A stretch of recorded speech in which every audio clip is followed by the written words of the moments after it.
सबसे पहले बात करेंगे वर्क क्या होता है। सबसे पहले वर्क पढ़ेंगे बेटा, वर्क आ जाएगा अच्छे से, फिर एनर्जी पढ़ेंगे, खास तौर से पोटेंशियल नहीं, उसी में कंजर्वेटिव फोर्स क्या है, नॉन कंजर्वेटिव फोर्स क्या है, फिर उसके लिए पोटेंशियल एनर्जी का रिलेशन पढ़ेंगे, फिर धीरे धीरे हम लोग आगे बढ़ना शुरू करेंगे। तो चलो आज से अब नया टॉपिक हम लोग क्या करें, शुरू करें। वर्क पहले ध्यान दो, वर्क कैसे हम किसी भी जगह कैलकुलेट, वर्क तो समझ ही रहे हो, किसी बॉडी पर फोर्स लगाते हैं और बॉडी क्या हो रहा है, डिस्प्लेस हो रहा है, तो हम कहते हैं क्या किए, वर्क किए। लेकिन क्या भाई वर्क निकलेगा कैसे, कैलकुलेट कैसे होगा, तो सही सही बोलो, तो वर्क इक्वल टू हम लोग लिखते हैं, किसी भी फोर्स का वर्क निकालना है तो integration of F dot ds dot vector F dot ds लगाएंगे। क्योंकि भाई ध्यान दो, अभी भी हम लोग सर्कुलर पढ़ के उठे हैं, हमें पता है कि जो वेलोसिटी परपेंडिकुलर होगा, जो फोर्स का कंपोनेंट परपेंडिकुलर होगा, वह वर्क में कंट्रीब्यूट नहीं करेगा, क्योंकि वेलोसिटी इधर है, फोर्स इधर है, कैसे कंट्रीब्यूट करेगा। डॉट प्रोडक्ट बता क्या रहा है ये भी समझ जाओ, डॉट प्रोडक्ट यही बता रहा भाई, जैसे ये मान लो पाथ है ना बेटा, और यहाँ ds है, ds छोटा सा होगा और ds का डायरेक्शन जब भी होगा टेंजेंशियल होगा। अब मान लो फोर्स भाई साहब ऐसे लग रहे हैं, 2D मोशन हो रहा है, हम कर्व पाथ में चल रहे हैं, स्ट्रेट लाइन में तो टेंजेंशियल फोर्स काम ही करता है, स्ट्रेट लाइन में टेंजेंशियल फोर्स होता है। यहां पर ध्यान दो, ये ds है, ये एंगल थीटा है, तो इधर क्या आ जाएगा, f cos थीटा। ध्यान दो कौन सा f ले रहे हैं, f cos थीटा ले रहे हैं, तो f cos theta into ds कर रहे हैं हम लोग, क्योंकि जो sin थीटा वाला कंपोनेंट है सर ये वर्क नहीं करेगा, ये केवल वेलोसिटी को क्या करेगा, डायरेक्शन देगा, उसको केवल घुमाएगा, लेकिन कोई वर्क नहीं करना। इसका काम डिस्प्लेस करना नहीं, इसका काम केवल घुमाना है, इसलिए ये वर्क में रोल, और ये वाला करता तो यही f cos theta into ds हो जाता है। इसी को दिखाने के लिए लिखते हैं हम लोग f डॉट ds। एक्चुअल बोला जाए तो ये टेंजेंशियल फोर्स इंटू ds है। हाँ बस इसलिए cos थीटा लगा दिया गया ताकि प्लस माइनस का भी बात क्लियर हो जाए। जाना थी टेंजेंशियल फोर्स डिस्प्लेसमेंट की डायरेक्शन में तो पॉजिटिव वर्क है, लेकिन मालूम चले कि जहां आगे रहा है और फोर्स किधर लग रहा है, पीछे लग रहा है टेंजेंशियली, तो ये क्या हो जाएगा, निगेटिव वर्क देगा, तो वहां माइनस आ जाएगा। इसीलिए हम लोगों ने ये लगा दिया है f डॉट ds, ताकि दोनों चीज क्लियर हो जाए। तो इसीलिए हम लोग का आदत है ft इंटू ds देखना। कहीं भी वर्क निकालना है तो वर्क में कौन सा फोर्स का कंपोनेंट काम करता है सर, टेंजेंशियल फोर्स का कंपोनेंट। याद करो पावर में भी तो वही बोले थे, टेंजेंशियल फोर्स काम करता है, टेंजेंशियल फोर्स इंटू स्पीड किया करो। हाँ पॉजिटिव नेगेटिव का ध्यान देना, जिधर चल रहा है उधर ही यदि टेंजेंशियल फोर्स है तो पॉजिटिव वर्क होगा, और जिधर चल रहा है उसके अपोजिट टेंजेंशियल फोर्स है तो उसका वर्क क्या हो जाएगा, निगेटिव हो गया। लेकिन ये बात समझ में आ गया कि वर्क में किस कंपोनेंट का काम है बेटा, टेंजेंशियल कंपोनेंट का काम है। इसीलिए f डॉट ds लिखते हैं, f क्रॉस नहीं लगाते हैं। अब लेकिन सर यहां भी बात कर लिया जाए, यदि फोर्स वेरिएबल है तब तो इंटीग्रेशन से ही सॉल्व करना पड़ेगा। यदि फोर्स x के साथ साथ या t के साथ साथ वेरी कर रहा है, क्या कर रहा है बेटा, यदि वेरी कर रहा है तो ये समझ जाओ तुम अब वर्क निकालना है तो f इंटीग्रेशन करके निकालना पड़ेगा। लेकिन बोल दिया मान लो कांस्टेंट फोर्स है, क्या बोल दिया बेटा, कांस्टेंट फोर्स है, तो भाई उस समय हम कर सकते हैं f cos theta into ds। Constant force है, डायरेक्शन भी कांस्टेंट हो जाएगा और मैग्नीट्यूड भी कांस्टेंट हो जाएगा, तो बड़े आराम से f cos थीटा हम बाहर निकाल लेंगे और इंटीग्रेशन में क्या होगा, ds। यदि कांस्टेंट फोर्स है तब ना मैग्नीट्यूड चेंज होना, यदि कांस्टेंट फोर्स है तो f cos थीटा, ये ds डिस्प्लेसमेंट होता है ना कि डिस्टेंस कवर्ड, उस केस में तो हम बड़े आराम से कहते हैं भाई f cos theta into t, जो हम लोग रटे हुए रहते हैं वेक्टर f डॉट t। लेकिन बेटा ये कब, जब फोर्स कांस्टेंट रहे, अदरवाइज इंटीग्रेशन में लिखना चाहिए। जो हम ft cos थीटा जब हम छोटे से बचपन से पढ़ते आए हैं, कहीं बोलते नहीं है, लेकिन ध्यान देना यह तभी लगाना जब वर्क फोर्स क्या हो, कांस्टेंट, मैग्नीट्यूड और डायरेक्शन दोनों में कांस्टेंट है, तब हम कह सकते हैं डायरेक्ट वर्क बराबर ft cos। अच्छा ft cos थीटा क्या है, ft cos थीटा है force into displacement in the direction of force. अच्छा उल्टा ही बोल सकते हैं, displacement into force in the direction of displacement, दोनों एक ही बात है। या तो ये कहो भाई हमको फोर्स का डायरेक्शन पता है तो फोर्स के डायरेक्शन में डिस्प्लेसमेंट निकाल लो, और या तो ये कहो नहीं डिस्प्लेसमेंट का डायरेक्शन पता है हम फोर्स को डिस्प्लेसमेंट के डायरेक्शन में निकाले, बात दोनों सेम है। या तो तुम ये कह दो भाई F cos theta into T, और या तो ये कह दो F into T cos theta, बात तो सेम है। लेकिन ये तब लगाते हैं जब हम लोग को लग जाता है कि क्या है वैल्यू, कांस्टेंट है तब। जैसे एक कांस्टेंट फोर्स का नाम ही ले लेते हैं mg, उससे ज्यादा अच्छा कौन मिलेगा। हाँ वर्क निकालिए सब लोग ने बात।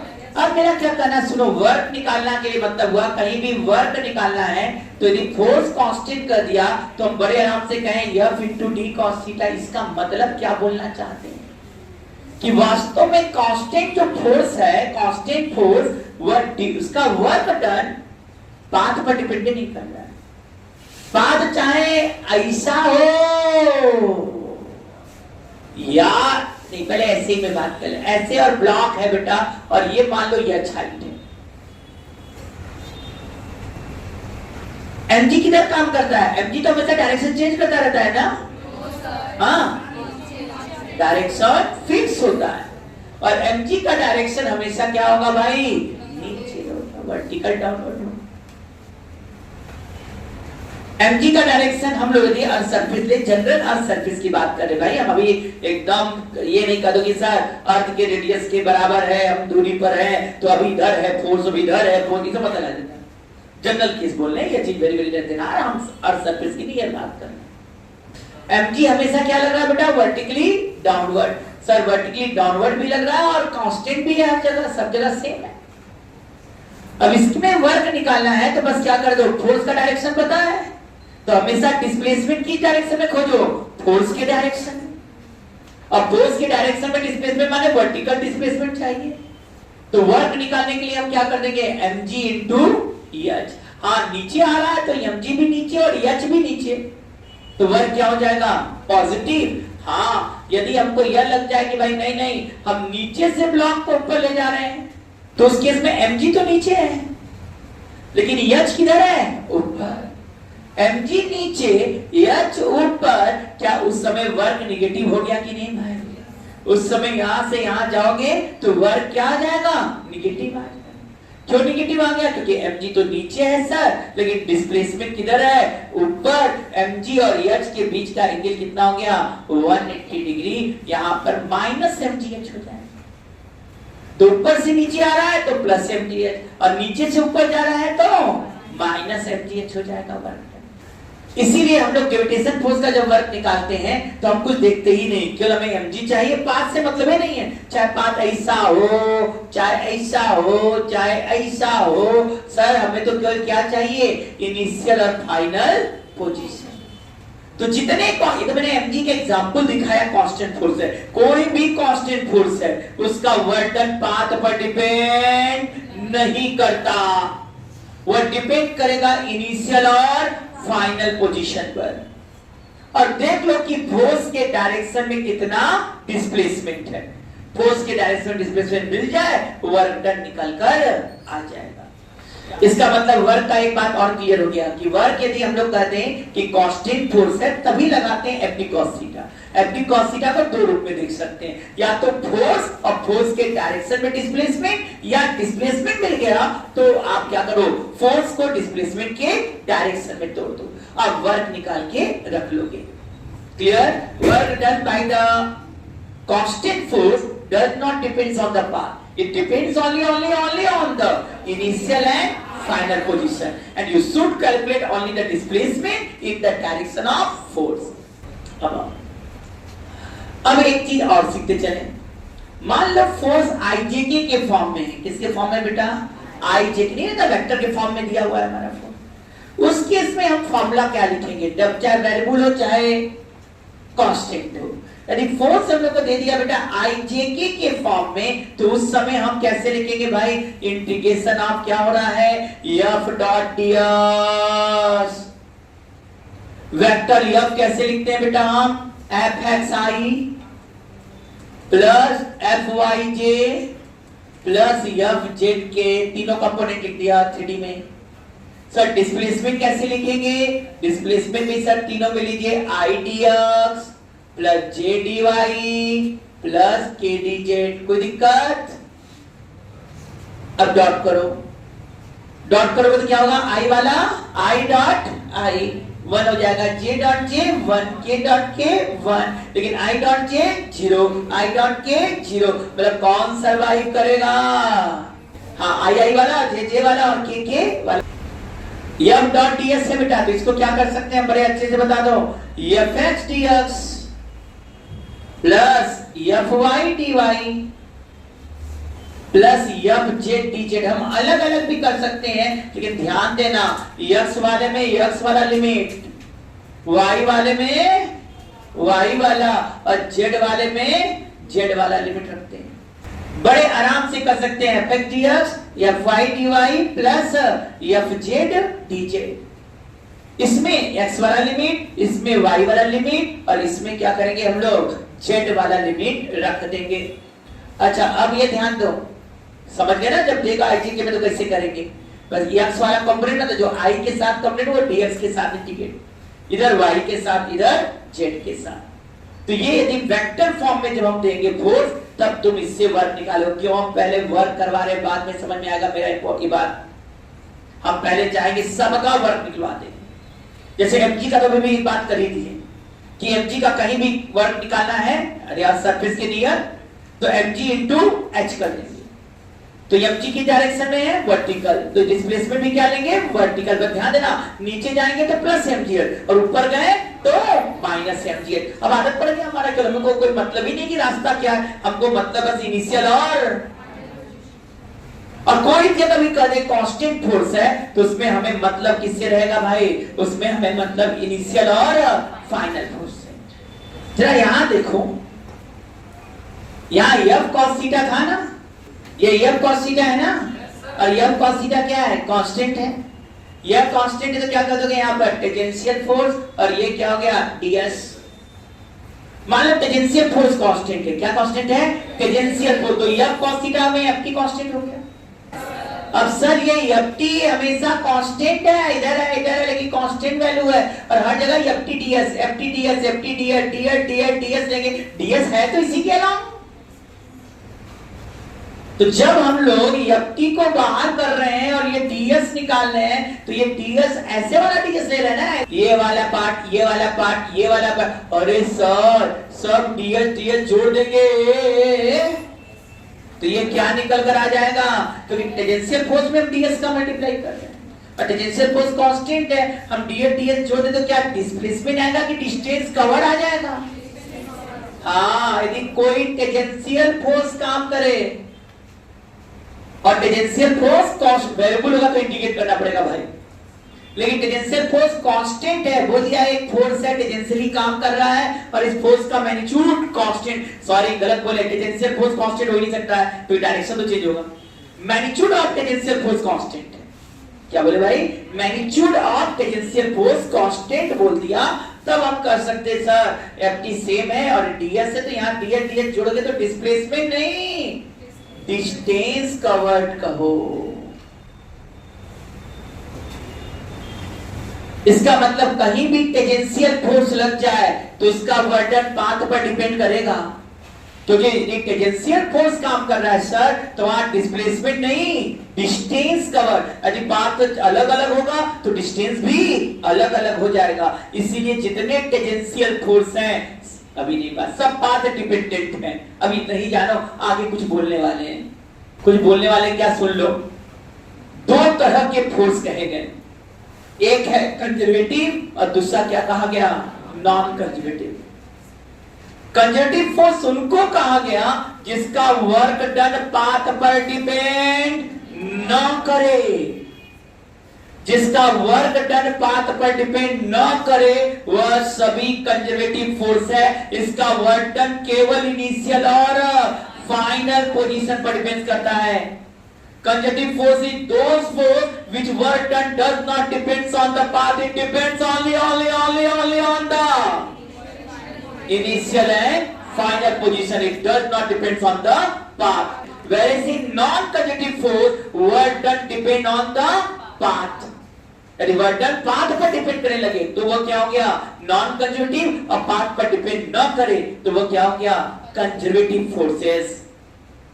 बल्कि ये भी समझो जैसे ग्रेविटेशन फोर्स, क्या बोला ग्रेविटेशन फोर्स में, सर चाहे ऐसे जाए चाहे ऐसे जाए चाहे ऐसे जाए, सर इसका वर्क डन किस पर डिपेंड करेगा, केवल इनिशियल और, इसको नहीं मतलब है कहां से चला था और कहां पर पहुंच गया, it depends only initial and final position. वही वर्टिकल डिस्प्लेसमेंट देख रहे हैं। वैसे सही बोलो तो जितने कांस्टेंट फोर्स माने मैग्नीट्यूड और डायरेक्शन दोनों कांस्टेंट, वेक्टर क्वांटिटी है, कांस्टेंट बोलने का मतलब मैग्नीट्यूड डायरेक्शन दोनों कांस्टेंट है। जितने कांस्टेंट फोर्स हैं वह सभी कंजर्वेटिव है। सभी कांस्टेंट फोर्स का वर्क डन किस पर डिपेंड करेगा बेटा, इनिशियल और फाइनल पाथ से कोई मतलब नहीं, और सभी कंजर्वेटिव होंगे। क्लियर हो गया बेटा। अच्छा, कंजर्वेटिव फोर्स का एक और प्रॉपर्टी, जहां से चले यदि वहीं पर लौट आए, मतलब जब घूम के ऐसे गए और फिर किसी रास्ते से जैसे गए ऐसे और लौट के आ गया ऐसे, वर्क डन क्या होगा, जीरो, क्योंकि इनिशियल फाइनल पोजीशन पर डिपेंड कर रहा है, इनिशियल फाइनल सेम है तो उसका work done zero. This is for conservative force. बल्कि लोग डिफाइन करते हैं, डिफिनेशन में दो डिफिनेशन देते हैं कि conservative force in one complete cycle work done should be zero. दूसरा बात क्या बोला, कंजर्वेटिव फोर्स का वर्क डन पाथ पर डिपेंड नहीं करता, ये इनिशियल और फाइनल पोजीशन पर डिपेंड करता ना। अब चलो भाई आ जाओ पढ़ाई पर अपने।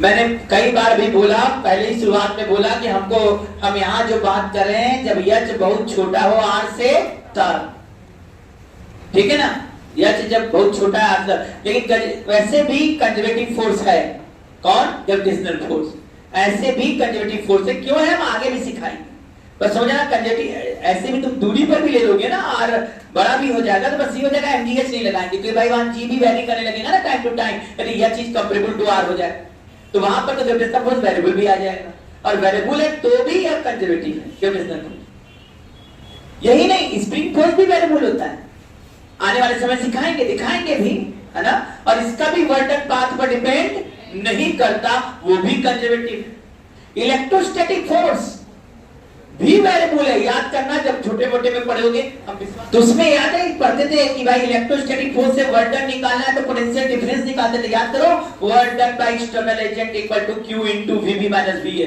या work done by field equal to minus q vb minus va। वहां भी कहते थे work done does not depends on the path, it depends only on the potential difference between initial and final position, that is also conservative force. It means electrostatic force, gravitational force, electrostatic force is also variable force, but its work done depends on the initial and final position, does not depend on the path. Similarly, gravitational force is also conservative force, it does not depend on the path, it depends only initial and final position. It does not matter it is at a small range or it is at a higher range, its nature will be conservative.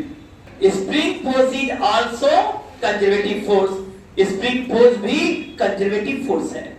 और यदि external force दे रहा है और constant दे रहा है, तुम्हें लग रहा है कि भाई ये कांस्टेंट है, ना मैग्नीट्यूड चेंज हो रहा है ना डायरेक्शन चेंज हो रहा है, तो समझ जाओ उसका नेचर भी कंजर्वेटिव है।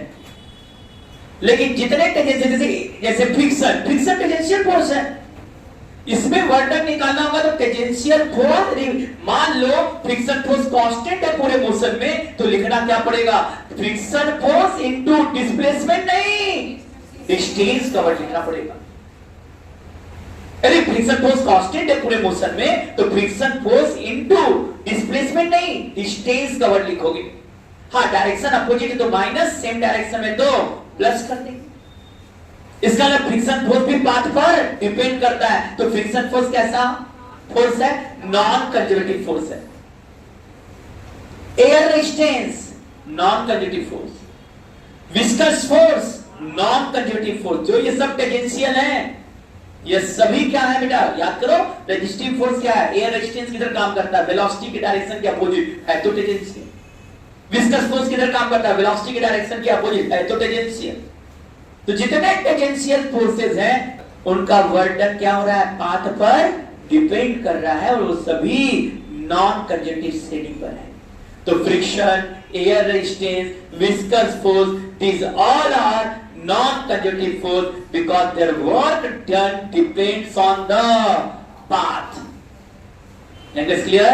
और इलेक्ट्रोस्टैट, ग्रेविटेशनल, स्प्रिंग और कांस्टेंट फोर्स यह सब किस श्रेणी में रखे जाएंगे? कंजर्वेटिव में रखे जाएंगे। ठीक है, तो क्या हुआ? कंजर्वेटिव फोर्स और नॉन कंजर्वेटिव फोर्स क्लियर हो गया सब लोगों को?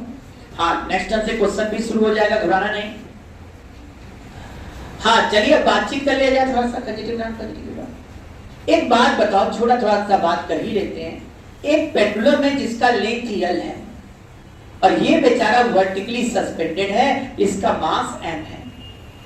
पेंडुलम है, लेंथ L है, बॉब का मास m है और यह वर्टिकली सस्पेंडेड है। अब बातें सुनो भाई, इस पर एक हॉरिजॉन्टल फोर्स F लगा दिया, निसंदेह एक हॉरिजॉन्टल फोर्स होगा तो एक क्या होगा? वर्टिकल होगा mg।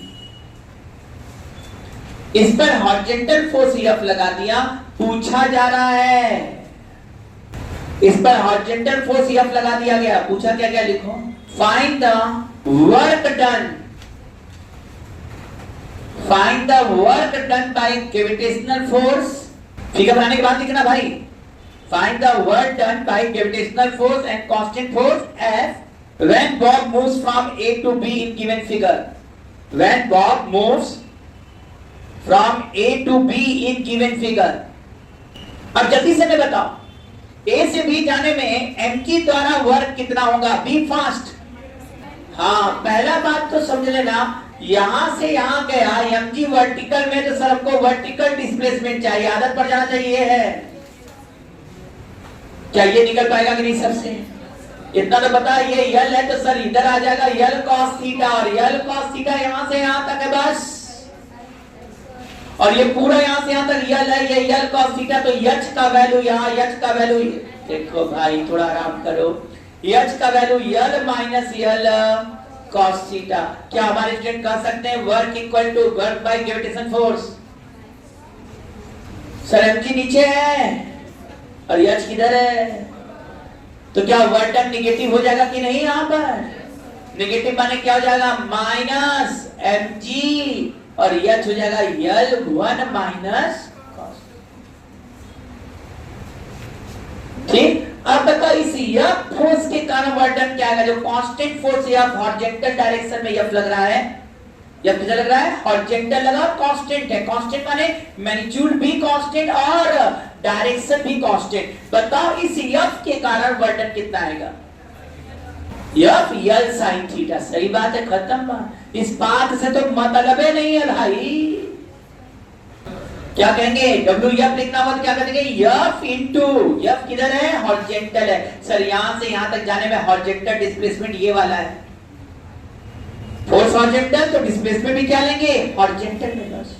और इस केस में क्या हो जाएगा भाई, जल्दी से मैं बताइए, F हो गया इंटू हॉरिजॉन्टल डिस्प्लेसमेंट, तो यही ना है L sin थीटा। तो F इंटू क्या लिखेंगे हम यहाँ पर? जल्दी बताओ, मैं सब भूल गया, L sin थीटा। तो वर्क डन बाय F जो आया वो F into L sin theta.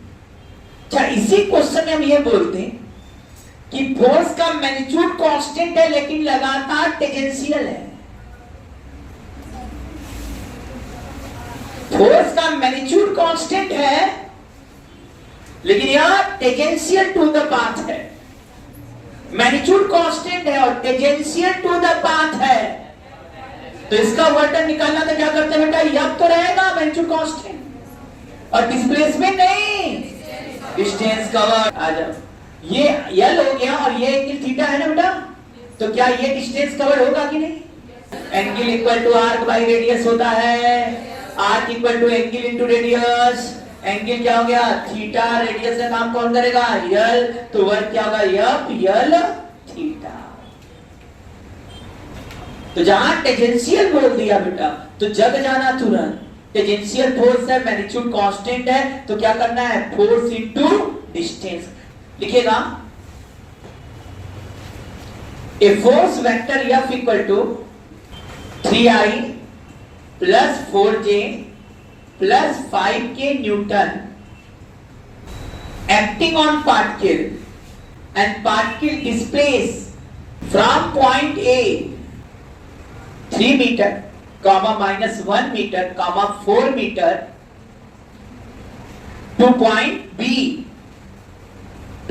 B 1 metre 2 metre minus 1 meter. Find the work done by this force. Vector F.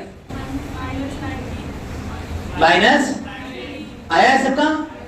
क्या किया बेटा? एक तरीका तो ये था जब हम पहले पढ़े थे, डिस्प्लेसमेंट निकालना के जब जान है फोर्स कांस्टेंट है। देखो ना फोर्स कांस्टेंट है, मैग्नीट्यूड वेरिएबल नहीं है इसका, तो हम बड़े आराम से W बराबर क्या लिख सकते हैं? F dot T। Sir displacement कैसे आएगा? फाइनल पोजीशन माइनस, अब फाइनल ये 1 में से 3 गया, शायद ये -2 आ जाएगा, 2 में से -1 गया, एकदम सही है, 3j हो गया। -1 में से 4 गया, -5k।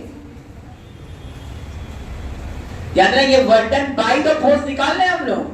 कहीं भी क्वेश्चन कर दिया work done on the force, जहां माइनस वहां plus, work done on the force जहां कहा तो जो अपना टीम लाए वर्क डन बाय फोर्स लाए, वर्क डन ऑन कहेगा तो आगे माइनस लगा देगा। तो लैंग्वेज भी देख लेना ना, कभी बदमाशी हो जाता है, वर्क डन बाय और ऑन में खेल हो जाता है, तो खेला समझना है भाई। हाँ अब आ जाइए आप, चलो W बराबर F डॉट T तो कर ही लोगे, सब लोग ही, तो सब लोगों को आता ही है, कभी बचपन से पढ़े। ये कितना हो गया? -6। इधर याद है ना, आई को बचाने का, जे को बचाने का, के को बचाने का, तो यहाँ पे कितना आ जाएगा? +12 आ जाएगा। इधर कितना आ जाएगा बेटा? -25। देखो -25। और ये कितना हो गया भाई यहाँ पर? ये 6, हाँ ये कितना आ गया? -19 जूल। आसान है कि नहीं? अब कोई आपकी तरह नहीं, हम लोग क्या करना चाहते हैं उससे इंटीग्रेशन से, तो इंटीग्रेशन से भी कोई दिक्कत नहीं है, करने का तरीका बता दे रहे हैं। fx दिखाना, fx माने 3, यहां क्या कर दोगे? 3dx प्लस 4dy हो गया बेटा, प्लस इधर क्या हो गया? 5dz हो गया। अच्छा 3 क्या हो जाएगा? इंटीग्रेशन के बाहर, और dx का लिमिट ऐसे रखते हैं, देखो ये भी आसानी है, ऐसा नहीं। dx का लिमिट क्या रखेंगे? a से b जाना है ना, तो नीचे 3 ऊपर, यहां 4 कर दिया, dy नीचे -1 ऊपर 2, -1 ऊपर 2, और ये 5 बार हो गया dz, नीचे क्या हो गया? 4 ऊपर -1। अगले क्वेश्चन का भूमिका बना रहे हैं, तो W बराबर क्या होगा? 3। ds का इंटीग्रेशन आता होगा x में अपर लिमिट माइनस, तो 1 - 3 -2 आ जाएगा, तो यहां क्या करोगे? -2। dy का इंटीग्रेशन y आ जाएगा, अब 2 -1 3 हो जाएगा। दिखाएं कि कर लोगे ना, dy का y आया, upper limit 2, lower limit -1 3, 4 into 3 12 हो जाएगा, प्लस 5 dz, z आ जाएगा इंटीग्रेशन -1 -4 -5। देखा जाए तो सीख वही आ गया, यही वाला चीज आ जाएगा, ये चीज जो है ये आ गया, बात वही है।